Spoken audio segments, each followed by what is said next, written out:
என் வாழ்க்கையில் நான் சந்தோஷமாக இருக்கேன். என் அம்மா, என் அப்பா, என் இணையார் இவங்க கொடுத்த அன்பு என்னை திரும்ப திரும்ப என் சின்ன வயசு ஞாபகங்களை கொண்டு போகும். அந்த சின்ன வயசு ஞாபகங்களில் என் கூட இருந்த என் ஃப்ரெண்ட்ஸை நினச்சி மனசுக்குள்ளே சிரிச்சுப்பேன். மீண்டும் அந்த வாழ்க்கை எனக்கு ஒருத்தவங்க கொடுத்தாங்க. என்னை அம்மாவாக இருந்து பார்த்தாங்க. என் கூட என் ஃப்ரெண்டாக சண்டை போட்டாங்க. நான் என்ன நினைக்கிறேன்னு அவ்வளோ அழகாக சொல்லுவாங்க. சிம்பிளாக சொன்னேன், என்னோடய அம்மா அவங்க, நான் அவங்க பொண்ணு. அவங்க பேர் என்ன தெரியுமா? இளவரசி. அவங்க பேருக்கு ஏற்ற மாதிரி அவங்க அவ்வளோ அழகு. ஒரு குட்டி கதை சொல்கிறேன். நான் லாவண்யான்னு ஒருத்தவங்களோட அன்பான கதையை படிக்க போகிறேன். இளவரசி என் ஸ்கூல் டீச்சர். அவங்க நான் 9th ஸ்டாண்டர்ட் படிக்கும்போது அவங்க ஸ்கூலில் நியூ ஜாயின் பண்ணேன். நான் ஜாயின் பண்ணி வந்த அந்த முதல் எக்ஸாம்லேயே ஃபஸ்ட் ரேங்க் வாங்கினேன். ஸ்டாஃப் ரூம் கூட்டிகிட்டு போய் எல்லா டீச்சர்ஸும் வந்து என்னை பாராட்டினாங்க. இவங்களுக்கு ஒரு சின்ன க்யூரியாசிட்டி, யார் அந்த பொண்ணுன்னு என்னை கூப்பிட்டாங்க.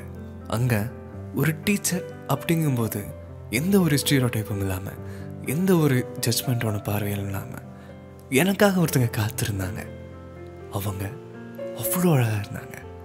நீ தான் லாவண்யாவான்னு கேட்டாங்க. அப்போ நான் எஸ் அப்படின்னு சொன்னேன். அங்கேருந்து ஆரம்பிச்சது எங்கள் ஜர்னி. என் ஹேண்ட் ரைட்டிங் ரொம்ப அழகாக இருக்கும். அதனாலேயே என் அப்பப்போ ஏதாவது எழுதிருக்கா கூப்பிட்டே இருப்பாங்க. அப்பப்போ மீட் பண்ணி அந்த ஒரு டீச்சர் ஸ்டூடெண்ட் பாண்டிங் போய் போக போக அத்தை மருமகளா ஆச்சு. நம்ம ஸ்கூலில் அட்டண்டன்ஸ் இருக்கிற அந்த வேப்ப மரத்துக்கு அடியில் உட்காந்து நம்ம பேசினேன். நம்ம ஸ்பெண்ட் பண்ண டைம்ஸ் மறக்க முடியுமா? ஒரு டீச்சராக என்னை ஸ்ட்ராங்காக வளர்த்தாங்க. சேம் டைம் அவங்க பொண்ணா என்னை அவ்வளோ அழகாக பார்த்துக்கிட்டாங்க. அவங்க வீட்டில் சமையல் செஞ்சால் எனக்கு கொண்டு வந்து ஊட்டி விடுவாங்க. அவங்க வீட்டில் குட்டி குட்டி ரோஸ் பூக்கும், அது எனக்காக கொண்டு வந்து தருவாங்க. சொல்லப்போனால் அவங்க நடந்து அவங்க கூட நான் நடந்தால் எனக்கு அவ்வளோ பெருமையாக இருக்கும். நான் எப்போவுமே அவங்க ரைட் ஹேண்டாக இருக்கணும்னு அவ்வளோ ஆசைப்பட்டிருக்கேன். என்னை என்றைக்குமே அவங்க விட்டு கொடுத்ததில்லை. நான் எத்தனையோ பேர் கடந்து வந்திருக்கேன். இவங்க கூட பேசி பழகினதுக்கப்புறம் இவங்களை என்றைக்குமே என் மெமரிஸாக மட்டும் பார்த்துடக்கூடாதுன்னு முடிவு பண்ணேன். லைஃப் லாங் இவங்க வரணும்னு ஆசைப்பட்டேன். எங்களுக்கு நடுவில் நிறைய சண்டைகள்லாம் வரும். நான் மார்க்கமே எழுத்தா ஏதாவது சேட்டு பண்ணா நான் அப்பப்போ பயங்கரமாக அழுவேன். எதாவது அழுதுன்னா சமாதானப்படுத்திருக்க அவங்க தான் வரணும். சேம் டைம் நான் அவங்கக்கிட்ட தான் அதிகமாகவும் கோச்சுப்பேன். ஆனால் என்ன சண்டை நடந்தாலும் என்னால் அவங்ககிட்ட பேசாம மட்டும் இருக்க முடியாது. எப்படியாச்சும் கெஞ்சி பேச வச்சிருவேன். இது என்னோட இன்னொரு பக்கம். அப்படின்னா அவங்க ஒரு நாள் வராட்டி கூட கண் அப்படியே படப்படவங்களை தேட ஆரம்பிக்கும். எல்லா கிளாஸஸும் போர் அடிக்க ஆரம்பிக்கும்.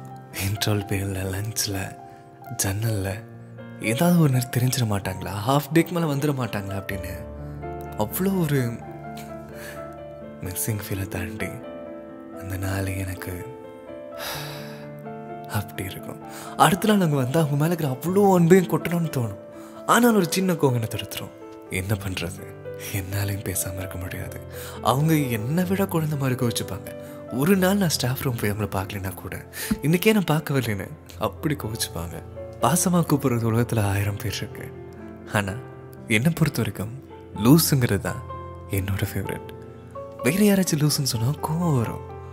அவங்க லூஸுன்னு கூப்பிட்டா மட்டும் க்யூட்டாக இருக்கும். இந்த அத்தை மருமகன்னு விளையாட்டுக்கு ஆரம்பித்த ரிலேஷன்ஷிப் நான் ஸ்கூல் முடித்து காலேஜ் முடித்து எனக்குன்னு ஒரு வாழ்க்கை, வேற ஒரு அழகான குடும்பத்தில் எனக்குன்னு கல்யாணமாகி கிட்ஸ் வந்ததுக்கப்புறம் கூட இவங்களை கூப்பிட்ட அந்த ஒரு சந்தோஷம், அடி மனசுலேருந்து வந்த ஒரு அன்பு, அதை எனக்கு மறக்க முடியாது.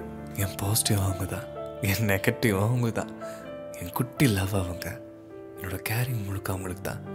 சொல்லப்போனால் ஷீ இஸ் மை எவ்ரிதிங். இப்போவும் எங்களுக்குள்ள நிறைய சண்டை வரும். திரும்பவும் நாங்கள் ஒன்று சேர்ந்துப்போம். ஏன்னா அவங்க என் பெஸ்ட் ஃப்ரெண்ட். அரௌண்ட் 20 இயர்ஸ் எங்கள் ரிலேஷன்ஷிப் ஷைன் ஆகுது. இந்த 20 வருஷத்தில் 2 விஷயத்துக்கு நாங்கள் ரொம்ப இம்பார்ட்டன்ஸ் கொடுப்போம். ஒன்று மேக்ரோனி, இன்னொன்று பட்டன் ரோஸ். கேட்கவே சில்லியாக இருக்குல்ல. Thank you. Love you so much. I love you so much அத்தை.